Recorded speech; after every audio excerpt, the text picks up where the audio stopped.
ಸ್ವಲ್ಪ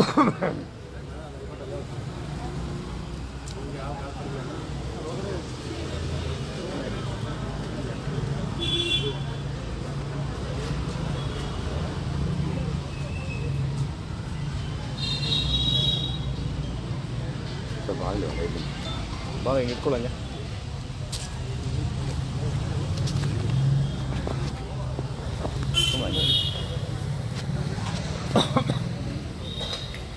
ಶೇಕ್ ಮಾಡ ಬನ್ನಿ ಸರ್ ಬಾ ಮಂಜು ಹಿಂದೆ ನಿಂತ್ಕೊಡ್ರಿ.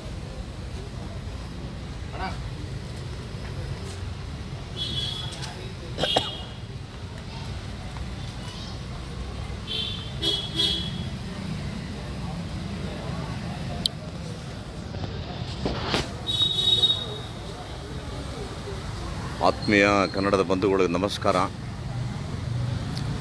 ನಾನು ಹಿಂದೆ ರಾಜ್ಯಸಭೆಯಲ್ಲಿ ನಮ್ಮ ಕನ್ನಡ ಚಿತ್ರರಂಗಕ್ಕೆ ಆಗ್ತಾಯಿದ್ದಂಥ ಅನ್ಯಾಯಗಳ ಬಗ್ಗೆ ಅಲ್ಲಿ ಪ್ರಶ್ನೆಯನ್ನು ಮಾಡಿದ್ದೆ.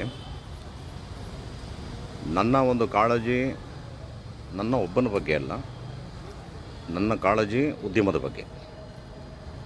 ಇವತ್ತು ಕನ್ನಡ ಚಲನಚಿತ್ರರಂಗದಲ್ಲಿ ಒಂದು ಸಿನಿಮಾ ಇವತ್ತು ರಿಲೀಸ್ ಆಯಿತು ಅಂದರೆ ಇಮಿಡಿಯೇಟ್ ಒಂದು ಶೋ ಮುಗಿತಾ ಇದ್ದಂಗೆ ಆ ಚಿತ್ರ ಇವತ್ತು ಆನ್ಲೈನಲ್ಲಿ ಬಿಡುಗಡೆ ಮಾಡ್ತಿದ್ದಾರೆ. ಹೇಗಾಗ್ತಿದೆ ಗೊತ್ತಿಲ್ಲ, ಎಲ್ಲರೂ ಡೌನ್ಲೋಡ್ ಮಾಡ್ತಿದ್ದಾರೆ, ನೋಡ್ತಾ ಇದ್ದಾರೆ. ಎರಡು ವಿಷಯನ ನಿಮಗೆ ಹೇಳ್ತೀನಿ. ಕಷ್ಟಪಟ್ಟು ಒಂದು ಒಳ್ಳೆಯ ಚಿತ್ರ ಮಾಡಬೇಕು, ಮತ್ತು ಇದು ಉದ್ಯಮ. ನಾವು ಇದು ಚಿತ್ರ ಮಾಡಿ ನಮಗೆ ನಿರ್ಮಾಪಕರಿಗೇನು ಬೆನಿಫಿಟ್ಸ್ ಇಲ್ಲ, ಬರೀ ನಾವು ಸಂತೋಷಕ್ಕೆ ಮಾಡ್ತೀವಿ ಅನ್ನೋ ಮಾತನ್ನು ನಾನು ಬಳಕೆ ಮಾಡೋದಿಲ್ಲ. ಇಟ್ಸ್ ಎ ವ್ಯಾಪಾರ. ಎಲ್ಲ ಭಾಷೆಗಳಲ್ಲಿ ವ್ಯಾಪಾರ ಇದೆ. ಇದು 80 ವರ್ಷದ ಸಿನಿಮಾ ರಂಗ, ಇಡೀ ಭಾರತೀಯ ಚಿತ್ರರಂಗ. ಒಳ್ಳೆ ಚಿತ್ರ ಮಾಡಿದ್ರೆ ಜನಕ್ಕೆ ಇಷ್ಟ ಆದರೆ ನೋಡ್ತಾರೆ, ಇಲ್ಲ ಅಂದರೆ ರಿಜೆಕ್ಟ್ ಮಾಡ್ತಾರೆ. ಇದು ಅವತ್ತಿಂದನೂ ನಾವು ನೋಡ್ಕೊಂಬಂದಿದ್ದೀವಿ. ಆದರೆ ಈಗ ನಿಮಗೆ ಪಿಕ್ಚರ್ ರಿಲೀಸ್ ಆಗಿದ ತಕ್ಷಣವೇ ಮಾರ್ನಿಂಗ್ ಶೋ ಆದಮೇಲೆ ನಿಮಗೆ ಬಿಟ್ವೀನ್ 2 ಗಂಟೆಯಿಂದ 4 ಗಂಟೆ ಒಳಗಡೆ ಇಡೀ ರಾಜ್ಯದಲ್ಲಿ ನಿಮಗೆ ಎಲ್ಲ ಮೊಬೈಲಲ್ಲೂ ಫಿಲಮ್ ಬರ್ತದೆ ಅಂದರೆ ಥಿಯೇಟ್ರಿಗೆ ಯಾರೂ ಬರೋದಿಲ್ಲ. ಯಾಕಂದರೆ ನಮ್ಮ ಕೈನಲ್ಲೇ ಮೊಬೈಲಲ್ಲೇ ನಾವು ನೋಡ್ಕೋತೀವಿ ಅನ್ನೋ ಸಿಸ್ಟಮ್ ಇದೆ. ನೋಡೋರ್ಗೆ ಅನ್ನಿಸ್ಬೋದು ನಮ್ಮ ಮೊಬೈಲಲ್ಲಿ ಬರ್ತಾಯಿದೆ, ನಾನು ನೋಡ್ತಾಯಿದ್ದೀನಿ. ಆದರೆ ಇದು ಎಂಥ ದೊಡ್ಡ ಕ್ರೈಮ್ ಅಂದರೆ, ಈಗ ಸಾಮಾನ್ಯವಾಗಿ ಒಂದು ಸಣ್ಣ ಕಳ್ತನ ಯಾರಾದರೂ ಮಾಡಿದ್ರು ಅಂದರೆ ಅವನಿಗೆ IPC ಸೆಕ್ಷನ್ನು, ಯಾವುದೋ ಒಂದು ಕಾನೂನು, ಅವನಿಗೊಂದು ಜೈಲು ಅಂತ ಇರುತ್ತೆ. ಒಂದು ಆಕ್ಸಿಡೆಂಟ್ ಆದರೆ ಒಂದು ಕೇಸ್ ಇರುತ್ತೆ,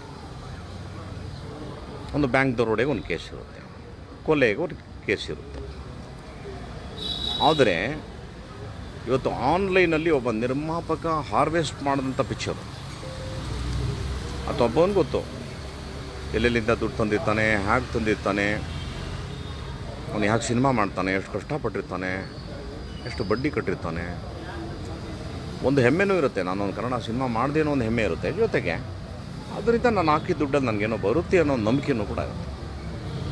ಇವತ್ತು ಈ ಸಿನಿಮಾವನ್ನು ಕಳ್ತನ ಮಾಡೋದಿದೆಯಲ್ಲ, ಅದು ನನ್ನ ಪ್ರಕಾರ ಒಂದು ಕೊಲೆಗೆ ಸಮಾನ. ಒಬ್ಬ ನಿರ್ಮಾಪಕನ ಕೊಲೆ ಮಾಡಿದ್ರೆ ಹೇಗಿರುತ್ತೆ, ಮಾಮೂಲು ಕೊಲೆ ಮಾಡಿದವನಿಗೆ ಏನಿರುತ್ತೆ ಅಷ್ಟೇ ಒಂದು ಮಹಾನ್ ತಪ್ಪಾಗುತ್ತೆ. ಎರಡನೇದು, ಯಾವುದೋ ಒಂದು ಬ್ಯಾಂಕ್ ರಾಬರಿ ಮಾಡಿದ್ರು ಅಂದರೆ ಯಾವ ಥರ ಇರುತ್ತೆ, ಅದೇ ಥರ ಇದು ಒಂದು ರಾಬರಿನೇ. ಮಿನಿಮಮ್ ಒಂದು ಸಿನಿಮಾ ಮಾಡೋದಕ್ಕೆ ಇವತ್ತು not less than 5 to 10 crores average picture. ದೊಡ್ಡ ಪಿಕ್ಚರ್ ಅಂದರೆ 50 ಕೋಟಿ, 100 ಕೋಟಿ, 200 ಕೋಟಿ. ಇಷ್ಟು ದೊಡ್ಡ ಖಜಾನೆನ ಒಂದು ಮೊಬೈಲಲ್ಲಿ ಕದಿಯೋದು ಅಂದರೆ, ಸೊ ಇದೊಂದು ಭಾಳ ದೊಡ್ಡ ನೋವು ನಮಗಾಗಿತ್ತು. ಹಾಗಾಗಿ ಈ ವಿಷಯನ ನಮಗೆ ಯಾಕೆ ಅಂತ ಸುಮ್ಮನೆ ಇದ್ದರೆ ಭಾಳ ಕಷ್ಟವಾಗ್ತದೆ ಅನ್ನೋ ಒಂದೇ ಒಂದು ನಿಟ್ಟಿನಲ್ಲಿ ನಮ್ಮ ನಿರ್ಮಾಪಕರು, ನನ್ನ ಭಾಳ ಆತ್ಮೀಯರು, ಕೋಣ ಅಂತ ಒಂದು ಪಿಕ್ಚರ್ ಮಾಡಿದ್ರು. ಪಾಪ ಅವ್ರ ಪಿಕ್ಚರು ನೀವು ಎಲ್ಲೇ ತೆಗೀರಿ, ಯಾವ ಮೂಲೆಯಲ್ಲಿ ತೆಗೀರಿ, ಇವತ್ತು ಆ ಪಿಕ್ಚರ್ ಸಿಗ್ತಾಯಿದೆ. ಯಾವ ಥರ ಅಂದರೆ ಹೇಳೋಕ್ಕೆ ಅಸಾಧ್ಯ. ಈ ಕೋಣಾಂತರ ಪ್ರೊಡ್ಯೂಸರ್ಸು ಸುಮಾರು ಒಂದು ವರ್ಷಕ್ಕೆ ಒಂದು 200 ಪಿಕ್ಚರ್ ಮಾಡಿದ್ರೆ 200 ಜನರ ಪಿಕ್ಚರನ್ನು ಕೂಡ ಇವತ್ತು ನಿಮಗೆ ಆನ್ಲೈನಲ್ಲಿ ಸಿಗ್ತಾ ಇದೆ. ನೋಡೋರಿಗೆ ಸಂತೋಷ, ಫ್ರೀಯಾಗಿ ಸಿಗ್ತಾ ಇದೆ. ಬಟ್ ಕಳ್ಕೊಳೋನ್ಗೆ ಆ ನೋವು ಗೊತ್ತಾಗ್ತದೆ. ತುಂಬ ದೊಡ್ಡ ತಪ್ಪಿದು. ನಾನು ಹೇಳ್ದಲ್ಲ, ಕೊಲೆ ಮಾಡೋದಷ್ಟೇ ತಪ್ಪು, ಕಳ್ತನ ಮಾಡೋದಷ್ಟೇ ತಪ್ಪು. ಇವಾಗ ಇದಕ್ಕೆ ಪರಿಹಾರ ಹೆಂಗೆ ಅಂದರೆ, ನಾನು personally I thank my dearest friend. ಇವ್ರಿಗೆ ಸ್ವಲ್ಪ ಇಂಟರ್ನೆಟ್ನಲ್ಲಿ ತುಂಬ ನಾಲೆಜ್ ಇದೆ, ಹೆಂಗೆ ಆಪ್ರೇಟ್ ಮಾಡೋದು ಅಂತ ಗೊತ್ತಿದೆ. ಸೊ ಇವರು ಭಾಳ ತೀಕ್ಷ್ಣವಾಗಿ ತುಂಬ ಕಷ್ಟಪಟ್ಟು ಟ್ರೇಸ್ ಮಾಡೋಕ್ಕೆ ಸ್ಟಾರ್ಟ್ ಮಾಡಿದ್ರು. ಒಂದು ಪೊಲೀಸರು ಮಾಡುವಂಥ ಕಾರ್ಯವನ್ನು ಇವರು ಪ್ರಯತ್ನ ಪಟ್ಟರು. ಮಾಡಿದಾಗ ಇವ್ರಿಗೆ ತುಂಬ ಲೊಕೇಶನ್ಗಳು ಟ್ರೇಸ್ ಆಯಿತು. ಆ ಟ್ರೇಸ್ ಆದಮೇಲೆ ದ ಒನ್ಲಿ ದಾರಿ ಏನು, we have to give complaint. ಅಲ್ಲಿಂದ ಸ್ಟಾರ್ಟ್ ಆಗಬೇಕು ಕತೆ. ಸೊ ಹಾಗಾಗಿ ನಾವು ನಂದಿನಿ ಲೇಔಟ್ ಪೊಲೀಸ್ ಸ್ಟೇಷನ್ಗೆ ಕಂಪ್ಲೇಂಟ್ ಕೊಟ್ವಿ. ಎಂಥ ಬ್ಯೂಟಿಫುಲ್ ಆಫೀಸರ್ ನಮ್ಮ ಗಣಪತಿ ಸಾಹೇಬರು, ಆಮೇಲೆ ನ್ಯಾಮಗೌಡರು, ನಮ್ಮ DCP, ಫಂಟಾಸ್ಟಿಕ್ ಆಫೀಸರ್ಸ್. ಅವರು ನಮ್ಮ ಒಂದು ಬೇಡಿಕೆ ಮತ್ತು ಕರೆ ಇದೆಯಲ್ಲ, ಅದಕ್ಕೆ ಯಾವ ಥರ ಅಂದರೆ, ಯಾರು ನಮ್ಮ ಒಡ ಹುಟ್ಟಿದ ಅಣ್ಣ ತಮ್ಮದಿರ ಥರ ಸ್ಪಂದಿಸಿ ದೇ ವರ್ಕ್ಡ್ ಹಾರ್ಡ್. ಮತ್ತು ಇವರು ತುಂಬ ಕಷ್ಟಪಟ್ಟರು. ಇವರ ಪ್ರತಿಫಲ ಇವತ್ತು ಒಬ್ಬ ಮನುಷ್ಯ ಸಿಕ್ಕಿದ್ದಾನೆ. ಇವತ್ತು ಅವನು ಸುಮಾರು ಎಷ್ಟು ಪಿಕ್ಚರ್ ಸರ್, 100 ಪಿಕ್ಚರನ್ನ ಅವನು ಇವತ್ತು ಆನ್ಲೈನಲ್ಲಿ ಅವನು ಮಾಡಿರೋದು. ಸೊ ಈ ರೂಟನ್ನ ನಾವು ಕಂಡುಹಿಡ್ಕೊಂಡಿದ್ದು ಹೇಗೆ, ಅವ್ರು ಎಲ್ಲೆಲ್ಲಿಂದ ತೆಗಿತಾರೆ ಏನು ಅಂತ ಇವರು ಹೇಳ್ತಾರೆ. ಆಮೇಲೆ ನಾನು ಮಾತಾಡ್ತೇನೆ. ಹೇಳಿ ಹಂಗೆ ಹೇಳಿ. ಬೇಸಿಕಲಿ ಇವರು ಬಂದು ಜೋರ ಮಾತಾಡಿ. ಈಗ ನಾವು ಇಷ್ಟು ದಿವಸ ಮೇನ್ ಪ್ರಾಬ್ಲಮ್ ಇರೋದು, ಇಷ್ಟು ದಿವಸ ಪೈರಸಿ ಎಲ್ಲನೂ ನಡೆಯುತ್ತೆ, ಅದು ನಡೀತಾನೆ ಇರುತ್ತೆ ಅಂತ ಹೇಳಿ ಎಲ್ಲ ಬಿಟ್ಟಿರೋದ್ರಿಂದ ಇವ್ರು ಏನು ಮಾಡ್ತಾ ಇದ್ದಾರೆ, ಇನ್ಸ್ಟಾಗ್ರಾಮ್ ಆಗಿರ್ಬೋದು, ವಾಟ್ಸಪ್ ಆಗಿರ್ಬೋದು, ಫೇಸ್ಬುಕ್ ಆಗಿರ್ಬೋದು, ಎಲ್ಲದರಲ್ಲೂ ನಮ್ಮ ಫಿಲಮ್ನ ನಾವು ಮಾರ್ಕೆಟಿಂಗ್ ಮಾಡೋದಕ್ಕಿಂತ ಚೆನ್ನಾಗಿ ಇವ್ರು ಮಾರ್ಕೆಟಿಂಗ್ ಮಾಡಿ ಅದನ್ನು ಟೆಲಿಗ್ರಾಮಲ್ಲಿ ಹಾಕೋದು, ಮತ್ತು ಇದರಲ್ಲಿ ಯಾವುದು ವಾಟ್ಸಪ್ ಗ್ರೂಪ್ಗಳಲ್ಲಿ ಹಾಕೋದು, ಇದನ್ನೆಲ್ಲ ಮಾಡ್ತಾಯಿದ್ದಾರೆ. ಇದು ಏನು ಅಂತಂದರೆ, ಇದು ಒಂದು ರೂಟ್ ನಾವು ಹಿಡಿದು ಇದನ್ನು ಮಾಡಲಿಲ್ಲ ಅಂತಂದರೆ ಎಂಟೈರ್ ಇಂಡಸ್ಟ್ರಿ ನನಗನ್ಸೋದು ಕೊಲಾಪ್ಸ್. ಕನ್ನಡ ಚಿತ್ರರಂಗ ನಾಮಾವಶೇಷ, ಉಳಿಯೋದು ಕಷ್ಟ ಅನ್ಸುತ್ತೆ, ಸಿನಿಮಾ ಮಾಡೋಕ್ಕಾಗಲ್ಲ. ಜೊತೆಗೆ ಇವ್ರದ್ದು ಆರ್ಗನೈಸ್ಡ್ ವೇ ಇದೆ. ಮುಂಚೆ ನಾವೀಗೇನು ನಮ್ಮ ಹತ್ರನೂ ಆ್ಯಂಟಿ ಪೈರಸಿ ಟೀಮ್ ಇದೆ. ಆ್ಯಂಟಿ ಪೈರಸಿ ಟೀಮ್ ಇತ್ತು ಅಂದರೂ ಅದು ಕೆಲಸ ಬರೀ ಡಿಲೀಟ್ ಮಾಡೋದು ಅಷ್ಟೇ. ಇದನ್ನು ಎಲ್ಲಿಂದ ರೂಟ್ ಕಾಸಲ್ಲಿ ಇವರು ತೆಗಿತಾ ಇದ್ದಾರೆ, ಇದನ್ನೆಲ್ಲ ನಾವು ಮಾಡಿ ಇದನ್ನು ತೆಗೆದಾಕ್ತಿಲ್ಲ ಅಂತಂದರೆ ಇವತ್ತಿಗೆ ಒಂದು ಸ್ಟೇಜಿಗೆ ನಾವು ಬಂದಿದ್ದೀವಿ ಅಂತಂದರೆ ನಮ್ಮ ಪೊಲೀಸ್ ಇಲಾಖೆ ಆಗಿರ್ಬೋದು, ಸರ್ ಆಗಿರ್ಬೋದು, ಫಿಲಮ್ ಇಂಡಸ್ಟ್ರಿ ಆಗಿರ್ಬೋದು, ಎಲ್ಲರೂ ಸಪೋರ್ಟ್ ಮಾಡಿದಿಗೆ ಇವ್ರನ್ನ ಟ್ರ್ಯಾಕ್ ಡೌನ್ ಮಾಡ್ಕೊಂಡು ಇವತ್ತಿಗೆ ಸಿಕ್ಕಿದ್ದಾರೆ. ಸೊ ಇದು ಕಂಟಿನ್ಯೂಸ್ ಪ್ರೋಸೆಸ್ ಆಗಿದ್ದ ಕ್ಯಾನ್ಸರ್ ಥರ ಕಂಟಿನ್ಯೂಸ್ ಪ್ರೋಸೆಸ್ ಆಗಿ ಇದನ್ನು ನಾವು ತೆಗೆದಾಕ್ಲಿಲ್ಲ ಅಂದರೆ ಕನ್ನಡ ಇಂಡಸ್ಟ್ರಿ ಇದ್ರ ಉಳಿಯೋದು ಕಷ್ಟ. ಸೊ ಇವ್ರದ್ದು ಎಲ್ಲ ಲೊಕೇಶನ್ ಸಿಕ್ಕಿತ್ತು. ಮತ್ತು ರಾಜಾರೋಷವಾಗಿ ಇನ್ಸ್ಟಾಗ್ರಾಮಲ್ಲಿ ನಮ್ಮ ಮಾರ್ಕೆಟಿಂಗ್ ಮಾಡ್ತಾಯಿದ್ರು, ಫೇಸ್ಬುಕ್ಕಲ್ಲಿ ಹಂಗೆ ಮಾರ್ಕೆಟಿಂಗ್ ಮಾಡ್ತಾರೆ. ಇವ್ರದ್ದು ಕಂಟಿನ್ಯೂಸ್ ನಾವು ಸತತ 2 ತಿಂಗಳಿಂದ ಇವ್ರು ಫಾಲೋ ಮಾಡಿ ಇವ್ರದ್ದು ಎಲ್ಲ ಟ್ರ್ಯಾಕ್ ಡೌನ್ ಮಾಡಿದಾಗ ಇವಾಗ ನಮಗೆ ಒಂದು ಟೀಮ್ ಅನ್ನೋದು ಸಿಕ್ಕಿದೆ. ಇದೇ ಥರ ಇನ್ನೂ ಎಷ್ಟೋ ಟೀಮ್ ಇದೆ, 500 ಜನ ಇದ್ದಾರೆ. 500 ಜನ ಟೀಮ್ ಏನಾಗುತ್ತೆ, ಇವ್ರನ್ನ ಯಾರನ್ನೂ ನಾವೊಂದಂತೂ ಡಿಸೈಡ್ ಮಾಡಿದ್ದೀವಿ, ಸರ್ದು ಸಪೋರ್ಟಿಂದ ಮತ್ತು ನಮ್ಮ ಪೊಲೀಸ್ ಇಲಾಖೆ ಸಪೋರ್ಟಿಂದ. ಯಾವುದೇ ಕಾರಣಕ್ಕೂ ಯಾರು ಡೌನ್ಲೋಡ್ ಮಾಡ್ತಿದ್ದೀರಾ, ಯಾರು ಫಾರ್ವರ್ಡ್ ಮಾಡ್ತಾಯಿದ್ದೀರಾ, ಯಾರು ಸೋಷಿಯಲ್ ಮೀಡಿಯಾದಲ್ಲಿ ಎಲ್ಲರೂ ಜೈಲಿಗೆ ಹೋಗ್ತಾರೆ. ಈ ಲಿಂಕ್, ಈ ಮೂವಿ ಲಿಂಕು ಬಯೋಲಿದೆ, ಇದನ್ನು ನಿಮ್ಮನ್ನು ನಾವು ಖಂಡಿತ ಬಿಡೋದಂತೂ ಮಾತೇ ಇಲ್ಲ. ಡೌನ್ಲೋಡ್ ಮಾಡಿ ಇನ್ನೂ ಯಾರು ಫಾರ್ವರ್ಡ್ ಮಾಡ್ತಾಯಿದ್ದೀರಾ ಆ ರೆಕಾರ್ಡು ಟ್ರ್ಯಾಕ್ಗಳು ಇದೆ, ಅವರು ಎಲ್ಲರೂ ಇದೇ ರೀತಿ ಎಲ್ಲರೂ ಸೇರಬೇಕಾಗುತ್ತೆ. ಕಠಿಣವಾಗಿ 3 ವರ್ಷ ಏನು ಶಿಕ್ಷೆ ಆಗುತ್ತೆ ಅದನ್ನು ಕೊಡಿಸೋವರೆಗೂ ಅಂತೂ ಬಿಡಲ್ಲ ನಾವ್ಯಾರು. ಅಂದರೆ ಈಗ ಒಂದು ಹೊಸ ಅಮೆಂಡ್ಮೆಂಟ್ ಆಗಿದೆ. ಇದು ಮಾಹಿತಿಗೋಸ್ಕರ ನಾನು ಹೇಳ್ತೀನಿ. ಯಾವ ನಿರ್ಮಾಪಕರು ತಮ್ಮ ಸಿನಿಮಾನ ಆನ್ಲೈನಲ್ಲಿ ಕಳ್ತನಕ್ಕೆ ಒಳಗಾಗಿ ಅವ್ರ ಲೈಫ್ ಹಾಳಾಗೋಗಿದೆ, ಅವರು ಕಂಪ್ಲೇಂಟ್ ಮಾಡಿದಾಗ ನಮ್ಮ ಕರ್ನಾಟಕಕ್ಕೆ ಒಬ್ಬರು ನೋಡಲ್ ಆಫೀಸರ್ನ ಕೊಟ್ಟಿರ್ತಾರೆ. ನಾವು ಇನ್ ಡೀಟೇಲ್ ನೋಡಲ್ ಆಫೀಸರ್ಸ್ಗೆ ಕಂಪ್ಲೇಂಟ್ ಮಾಡಿ ಆ್ಯಸ್ ಪರ್ ನಾರ್ಮ್ಸ್ ನಾವು ಹೋದಾಗ ಯಾರ್ಯಾರು ಕಳ್ತನ ಮಾಡ್ತಿದ್ದಾರೆ ಕಡ್ಡಾಯ 3 ವರ್ಷ ಜೈಲು, ತಪ್ಪಿಸ್ಕೊಳಕ್ಕಾಗೋದಿಲ್ಲ. ಅದನ್ನು ಹೆಮ್ಮೆಯಿಂದ ಹೇಳ್ತೀನಿ. ಈ ಸರ್ಕಾರದಲ್ಲಿ, ರಾಷ್ಟ್ರ ಸರ್ಕಾರದಲ್ಲಿ ತಪ್ಪಿಸ್ಕೊಳಕ್ಕಾಗೋದಿಲ್ಲ. 3 ವರ್ಷ ಜೈಲಾಗುತ್ತೆ, ಖಂಡಿತ ಜೈಲಾಗುತ್ತೆ. ಫಾರ್ವರ್ಡ್ ಮಾಡೋರು ಮತ್ತು ಅದನ್ನು ಡೌನ್ಲೋಡ್ ಮಾಡೋರಿಗೆ ನಾನು ಭಾಳ ವಿನಯಪೂರ್ವಕವಾಗಿ ನಿಮ್ಮ ಒಬ್ಬ ಹಿರಿಯ ಅಣ್ಣನಾಗಿ ನಾನು ಪ್ರಾರ್ಥನೆ ಮಾಡ್ತೀನಿ, ದಯಮಾಡಿ ಮಾಡಬೇಡಿ. ಇದನ್ನು ತುಂಬ ದೊಡ್ಡ ದ್ರೋಹ. ನೀವೇನಾದ್ರು ಕಷ್ಟಪಟ್ಟು ಯಾವುದಾದ್ರು ಒಂದು ವ್ಯವಹಾರ ಮಾಡಿರ್ತೀರಿ, ಏನೋ ಒಂದು ದುಡ್ಡು ಇಟ್ಕೊಂಡಿರ್ತೀರಿ, ಯಾರಾದರೂ ನಿಮಗೆ ಫ್ರಾಡ್ ಮಾಡಿ ಆನ್ಲೈನಲ್ಲಿ ಕಳ್ತನ ಮಾಡಿಬಿಟ್ಟಾಗ ನಿಮಗೆ ದುಃಖ ಆಗುತ್ತೆ ಅಂದರೆ 100% ನಮಗೂ ಆಗುತ್ತೆ. ಇದು ಹೇಗೆ ಅಂದರೆ, ಹೇಳೋಕ್ಕೆ ಅಸಾಧ್ಯವಾದಂಥ ನೋವಾಗ್ತದೆ. ಸ್ನೇಹಿತರೆ, ಈಗ ಅವನು ಯಾರು ಸಿಕ್ಕಿದ್ದಾನೆ ಕಾನೂನು ಪ್ರಕಾರ ನಾವು ಅವನ್ನ ಈಗ ತೋರಿಸೋಂಗಿಲ್ಲ ಈ ಲೈವಲ್ಲಿ. ಅವನು ಆಲ್ರೆಡಿ ಈ ಸ್ಟೇಷನಲ್ಲಿದ್ದಾನೆ. ಅವನಿಗೆ ಇಂಟ್ರಾಗೇಟ್ ಮಾಡಿದ್ದಾರೆ. ನೀವು ನಂಬಲ್ಲ, ಅವನ ಅಕೌಂಟಲ್ಲಿ ಎಷ್ಟಿತ್ತು ಸರ್ ಡಾಲರ್ಸಲ್ಲಿ ದುಡ್ಡು? $1,900 ಇತ್ತು. $1,900 ಅಂದರೆ ಆಲ್ಮೋಸ್ಟ್ 1,70,000 ಇದೆ. ಇಂಥವರು ಇಂಟು 500 ನೀವು ಕೌಂಟ್ ಮಾಡಿ. ಈ ಥರ ಎಲ್ಲ ಕಳ್ತನ ಮಾಡಿದವ್ರು ಎಲ್ಲರೂ ಕೂಡ ಆನ್ಲೈನಲ್ಲಿ ಡೌನ್ಲೋಡ್ ಮಾಡಿಬಿಟ್ಟು ಎಲ್ಲರಿಗೂ ಬಿಟ್ಟು ಸಿನಿಮಾನ ತೋರಿಸ್ಬಿಟ್ಟು ಎಲ್ಲರಿಗೂ ಒಂದು ಮೂಡ್ ಬಂದುಬಿಟ್ಟಿದೆ. ಏನು, ಕನ್ನಡ ಸಿನಿಮಾ ಓಡಲ್ಲ, ಕನ್ನಡ ಸಿನಿಮಾ ಓಡಲ್ಲ, ಕನ್ನಡ ಸಿನಿಮಾ ನೋಡಲ್ಲ. ಅದು ಹೆಂಗೆ ನೋಡ್ತಾರೆ? ನಿಮ್ಮ ಪಿಕ್ಚರ್ ಚೆನ್ನಾಗಿಲ್ಲ. ಅವನ ಅಕೌಂಟಲ್ಲಿ ಸಿನಿಮಾ ರಿವ್ಯೂ ಮಾಡೋಕ್ಕೂ ಒಂದು ಅಕೌಂಟ್ ಇದೆ. ಹಾಂ, ಸಿನಿಮಾ ರಿವ್ಯೂ ಮಾಡೋ ಅಕೌಂಟ್ ಇಟ್ಟಿದ್ದಾನಂತೆ ಅವನು. ಸಿನಿಮಾ ಚೆನ್ನಾಗಿದೆ ಇಲ್ಲ ಅಂತ ಅವನು ದುಡ್ಡು ಕೊಟ್ಟರೆ ಅದನ್ನು ಹೇಳ್ತಾನಂತ ಅವನು.